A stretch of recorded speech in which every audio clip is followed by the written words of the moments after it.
हमारे भी कार्यकाल में हुआ था। और अगर सरकार बगल मची तो रेलवे स्टेशन पर ही मची हो, 62 लोग तो मरे थे ना 2013 में। नहीं, आस्था का सैलाब ऐसा उमड़ जाए तो क्या कर सकता है प्रशासन भी सही। देखिए, राहुल गांधी नहीं गए, वो भी सवाल बनता है। और अखिलेश यादव पहले हरिद्वार में भी डुबकी लगा कर आए, फिर प्रयागराज में भी डुबकी लगाते हैं। तो चित भी मेरी, पट भी मेरी। हमें जो सही लगता है हम करते हैं। नहीं अखिलेश बाबू, नहीं, मैं माफी चाहूंगा सौरभ मालवीय, जो शब्द आपके लिए इस्तेमाल किया, नहीं, ये शब्द वापस लेना पड़ेगा आपको। एकदम कहूंगा, क्योंकि जब उन्होंने नहीं, मैं आपको नहीं बोलने दूंगा। शब्द बोला था, आपके मुंह में दही जमा था। कौन सा, क्या आप शब्द बोला? कोई दही नहीं जमती है। नहीं, मैं जवाब नहीं देने दूंगा। पहले आप शब्द वापस लीजिए। आप एकदम नहीं वापस लूंगा। तो बहुत बहुत शुक्रिया। या तो शब्द वापस लीजिए, वरना मैं कोई सवाल नहीं पूछूंगा। आप मेरी डिबेट का हिस्सा नहीं। ट्रेलर है, पिक्चर अभी बाकी है, मैं बोला है ना, पिक्चर अभी बाकी है। हेलो दोस्तों, स्वागत है आप सभी लोग का आपके हमारे YouTube channel the Hindu debate के एक और नई कमाल की डिबेट वीडियो। तो दोस्तों, आज का डिबेट काफ़ी ज़्यादा इंटरेस्टिंग और काफ़ी ज़्यादा धमाकेदार होने वाला है। तो उम्मीद करता हूँ आप लोग डिबेट को लास्ट तक जरूर से देखेंगे। तो आइए चलिए हम लोग बात करते हैं डिबेट के बारे में। तो दोस्तों, डिबेट में देखने को मिलने वाले हैं, इधर देखने को मिलने वाले हैं संदीप चौधरी और इधर देखने को मिलने वाले हैं अखिलेश प्रताप सिंह। अखिलेश प्रताप सिंह जो कि कांग्रेस पार्टी के प्रवक्ता होते हैं और सुरेंद्र सिंह जो कि चैनल के एंकर होते हैं। इन दोनों में काफ़ी तगड़ी बहस हो जाती है और इसी की वजह से डिबेट में काफ़ी ज़्यादा खलबली मच जाती है। तो डिबेट काफ़ी ज़्यादा इंटरेस्टिंग होने वाला है। तो आपसे उम्मीद करता हूँ आप लोग लास्ट तक जरूर से देखेंगे। एंड वीडियो अच्छा लगे तो वीडियो को लाइक एंड चैनल को सब्सक्राइब जरूर करें। एंड चलिए हम लोग अपने मेन वीडियो को स्टार्ट कर लेते हैं। आइए देखते हैं, मजा आएगा। महाकुंभ एकता का महाकुंभ था। आज पूरे विश्व में इस तरह के विराट आयोजन की कोई दूसरी तुलना नहीं है, ऐसा कोई दूसरा उदाहरण नहीं है। विरोधियों ने दुष्प्रचार का कोई मौका नहीं छोड़ा, लेकिन कोई अपहरण, लूट, छेड़छाड़, दुष्कर्म की घटना नहीं हुई। थोड़ा सा जिक्र कर दिया प्रधानमंत्री मोदी ने और मुख्यमंत्री योगी आदित्यनाथ ने कि मौनी अमावस्या पर एक दुखद घटना हुई थी। भाई 37 लोग मरे थे। अब गिद्धों को लाश ही दिखती है, ये कहकर काम चल जाएगा क्या? और साथ ही साथ एक राजनीति की समानांतर धारा भी बह रही है क्या कि जो कुंभ में गया वो हिंदू, जो नहीं गया क्या वो हिंदू विरोधी हो जाता है? महाकुंभ कल खत्म हो गया। 45 दिन का ये आयोजन दिव्य भी था, भव्य भी था, इसमें कोई शको शुबा नहीं हो सकता। भाई यूं ही नहीं, 66 करोड़ 30 लाख बल्कि मैं कहूं लोग प्रयागराज खिंचे चले आए। राहुल गांधी कांग्रेस के सबसे बड़े नेता, प्रियंका गांधी वाड्रा, वो कुंभ में डुबकी लगाने नहीं गए। क्यों, क्या हुई? तो एकनाथ शिंदे सवाल उठा रहे हैं, रामदास आठवले सवाल उठा रहे हैं, विश्वास सारंग कह रहे हैं राहुल गांधी का कुंभ ना जाना यह साबित करता है कि वो हिंदू नहीं है। मल्लिकार्जुन खड़गे जो कांग्रेस के अध्यक्ष हैं, उन्होंने कहा क्या गरीबी दूर हो जाएगी डुबकी लगाने से? मुसलमानों के, सिखों के त्योहार के बारे में ऐसा कहेंगे कि क्या? ये कुंभ वुंभ कुछ नहीं, ऐसा कहते हुए लालू प्रसाद यादव भी पाए गए। मृत्यु कुंभ बता दिया महाकुंभ को ममता बनर्जी ने। तो विपक्ष भी आ बैल मुझे मार करता है क्या? पर जूही सिंह, सवाल यहां पर यह है, आपके नेता पर डुबकी लगाते हैं, कांग्रेसी सवाल भी उठाते हैं और डुबकी नहीं भी लगाते हैं, और जनेऊधारी भी अपने आप को बताते हैं। तो you can't have your cake and eat it to.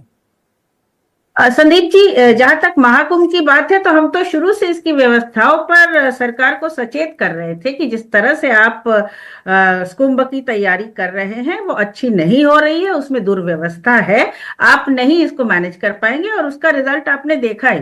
कुंभ आस्था का विषय है और जैसा आपने कहा कि श्रद्धालु चाहे 10 घंटे जाम में फंसे रहे, चाहे उनको 20-20 किलोमीटर चलना पड़े, वो तो डुबकी लगाएंगे ही जाकर। तो विपक्षी पार्टी या अगर आप मान बात को डिनाई कर सकती हैं जूही सिंह, 66 करोड़ 30 लाख लोग डुबकी लगाते हैं। वो उतने आए नहीं हैं, वो अलग बात है। डुबकी कई लोगों ने कई बार भी लगाई, पर ये इतना बड़ा आयोजन, कोई जो त्रासदी हुई वो बिल्कुल नहीं होनी चाहिए थी। पर सिर्फ उसी पर दूरबीन लगाकर आप विश्लेषण करते रहें, ये कितना जायज है? ये सवाल योगी आदित्यनाथ मुख्यमंत्री भी पूछ रहे हैं। संदीप जी, अगर हम केवल कुंभ जब शुरू हो गया था तब ये सवाल उठाना शुरू करते तो जरूर ये हमारे ऊपर प्रश्न चिन्ह लगता। कुंभ शुरू होने से पहले भी लगातार राष्ट्रीय अध्यक्ष जी अखिलेश जी सवाल करते रहे, बताते रहे सरकार को कि कहाँ कमी है, कौन सी व्यवस्थाएं करनी चाहिए। कुंभ हमारे भी कार्यकाल में हुआ था और अगर सरकार भी भगदड़ मची थी, वो रेलवे स्टेशन पर ही मची, वो 62 लोग तो मरे थे ना 2013 में। बिल्कुल, और हमने आकर माफी भी मांगी थी, हमने जिम्मेदारी भी ली थी, जबकि वो रेलवे की जिम्मेदारी थी। इस कुंभ में ना कोई जिम्मेदारी लेना चाहता था क्योंकि वहां शासन भी थी और सत्ता भी था। जैसे आपने कहा, यहाँ आस्था हमें तो नहीं दिख रही थी। नहीं, आस्था का सैलाब ऐसा उमड़ जाए तो क्या कर सकता है प्रशासन भी? संदीप जी, ये तो आकलन सरकार पहले ही ले चुकी थी ना कि इतने लोग आएंगे। अचानक मासूमियत से मुख्यमंत्री नहीं कह सकते कि मुझे अचानक पता लगा। आप जगह जगह जाकर सुविधा पूर्वक निमंत्रण दे रहे हैं, आप बार बार जनता को बता रहे हैं कि आइए, बिल्कुल सब सुविधाएं हैं। जब सिंह देखिए, राहुल गांधी नहीं गए, वो भी सवाल बनता है। और अखिलेश यादव पहले हरिद्वार में भी डुबकी लगा कर आए, फिर प्रयागराज में भी डुबकी लगाते हैं, तो भी सवाल उठता है कि ये तो चुनावी हिंदू हैं। तो चित भी मेरी पट भी मेरी, इस राजनीति में दरअसल आप फंस रहे हैं। ये कमजोर नब्ज है आपकी।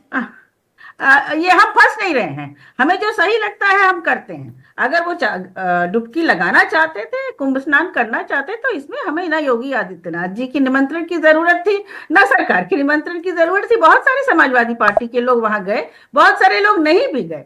तो ये तो हर व्यक्ति की अपनी नहीं। समाजवादी पार्टी के एक नेता भी हैं, आईपी सिंह। अब आईपी सिंह कह रहे हैं कि भाई आज राहुल गांधी जी, उनकी बहन प्रियंका वाड्रा ने साबित कर दिया कि वे सनातन धर्म, परंपरा और संस्कृति के घोर विरोधी हैं। मतलब ये कंफ्यूजन आप ही की पार्टी में फैली हुई। आपके नेता राहुल गांधी को घोर सनातन विरोधी बता देते हैं। अब आईपी सिंह जी की बात वही बताएंगे, भारतीय जनता पार्टी से आए तो कभी कभी कुछ विचारधारा में कंफ्यूजन हो जाता है, लेकिन हमारे विचार क्लियर हैं कि सरकार की जिम्मेदारी थी कि आप व्यवस्था, आप प्लाटून ब्रिज आप तैयारी कर रहे थे। तो आप डीके शिव कुमार कह रहे हैं दिव्य था, भव्य था, क्या कमाल का आयोजन था। अब वो भी तो आप इंडिया गठबंधन के ही हिस्सा हैं। वो कंफ्यूजन वही रहती है कि मतलब बदइंतजामी थी कि दिव्य और भव्य था और कमाल का नजारा था। तो सवाल उठेंगे, मुझे लगता है कुंभ पर भी एक रिपोर्ट आएगी आज के दिन में। ठीक है। कांग्रेस पार्टी ने, आपके नेता ने भय फैलाया, गलत बयानी की और फिर डुबकी लगाने भी नहीं गए। इससे बड़ा अपमान हिंदू धर्म का क्या कर सकता है कोई? Good question, you are a good question. ये कह रहा है सत्ता पक्ष। देखिए, अगर सत्ता पक्ष को आज गुमान होता तो अपना प्रतिनिधि भेजता आपके इस डिबेट में, अपना कोई कचरा नहीं भेजता। क्या बोला तूने? अब तू गया बेटा, अब तू गया, देख तेरी औकात मैं दिखाता हूं तुझे। तो इससे अंदाजा लगा लिया कि सत्ता पक्ष को पता है कि किस तरह से वो यहाँ पे आप देखिए। नहीं अखिलेश बाबू, नहीं मैं माफी चाहूंगा सौरभ मालवीय, जो शब्द आपके लिए इस्तेमाल किया। नहीं, आप कचरा किसी भी मेरे पैनल पर आए हुए किसी भी सम्मानित गेस्ट के लिए कचरा जैसा शब्द वापस लीजिए, इसे नहीं इस्तेमाल कर। नहीं, मैं आगे बोलने नहीं दूंगा, मैं आगे बोलने नहीं दूंगा आपको। अखिलेश प्रताप सिंह, आप कचरा नहीं कह सकते मेरे किसी भी गेस्ट को। सुन, आप नहीं, ये शब्द वापस लेना पड़ेगा आपको। एकदम कहूंगा, क्योंकि जब उन्होंने नहीं, मैं आपको नहीं बोलने दूंगा। शब्द बोला तो आपके मुंह में दही जमा था। कौन सा, क्या आप शब्द बोला? कोई दही नहीं जमती है, कोई दही नहीं जमती है मेरे मुंह में। राहुल गांधी को माफी मांगो, सनातन माफी, हाँ तो माफी मांगो। कचरा कहना अलग चीज हो जाती है, मुझे मत समझाइए। भाषा की शुद्धता मुझे मत समझाइए अखिलेश प्रताप सिंह। आप कचरा नहीं कह सकते मेरे गेस्ट को। आप मेरे गेस्ट को कचरा नहीं कह सकते। नहीं, मैं जवाब नहीं देने दूंगा। पहले आप शब्द वापस लीजिए। आप पहले या तो शब्द वापस लीजिए, वरना मैं नहीं बोलने दूंगा आपको। एकदम नहीं वापस लूंगा। तो बहुत बहुत शुक्रिया, बहुत बहुत शुक्रिया, thank you so much. Akhilesh Pratap Singh, मैं आपसे और कोई सवाल जवाब नहीं करना चाहता हूं। जूही सिंह को स्क्रीन पर लाइए। नहीं, थैंक यू सो मच। या तो शब्द वापस लीजिए वरना मैं कोई सवाल नहीं पूछूंगा। आप मेरी डिबेट का हिस्सा नहीं हो सकते। बिल्कुल साफ सीधी बात है। सीधा सवाल करता हूं मैं। यहां पर लोगों को बदतमीजी की कोई इजाजत नहीं है और किसी भी मेहमान के बारे में गलत बयानी मैं कतई स्वीकार। तो जैसा कि आप सभी लोगों ने डिबेट में देखा कि दोस्तों जो अपने संदीप चौधरी जी होते हैं वह अखिलेश प्रताप सिंह को काफ़ी ज़्यादा खतरनाक तरीके से बजाते हैं, जिसमें कि कई सारी बातें रखी जाती हैं और वह इस चीज़ पे उतर आते हैं कि अब मैं इनको डिबेट में नहीं रखूँगा संदीप चौधरी जी, और इसीलिए वह काफ़ी ज़्यादा घबरा जाते हैं और इसी के वजह से अखिलेश प्रताप की काफ़ी ज़्यादा बुरी वाली बजाई हुई। तो आप लोगों ने डिबेट को उम्मीद करता हूँ लास्ट तक जरूर से देखा होगा। अगर आप लोगों ने देखा है तो आपका बहुत ही ज़्यादा धन्यवाद, एंड अगर आप लोगों ने नहीं देखा है तो जाइए फिर से देख लीजिए। एंड दोस्तों काफ़ी ज़्यादा धमाकेदार डिबेट आने वाले हैं, तो उसके लिए वीडियो को लाइक एंड चैनल को सब्सक्राइब कर लीजिएगा। तो अगर डिबेट अच्छा लगे तो वीडियो को ज़्यादा से ज़्यादा लोग के पास शेयर कर दीजिएगा जो कि डिबेट में इंटरेस्ट रखते हैं। तो चलिए हम लोग वीडियो कहीं पे कर लेते हैं ख़त्म और मिलते हैं जल्दी कि किसी और धमाकेदार टॉपिक के साथ। तब तक के लिए राधे राधे।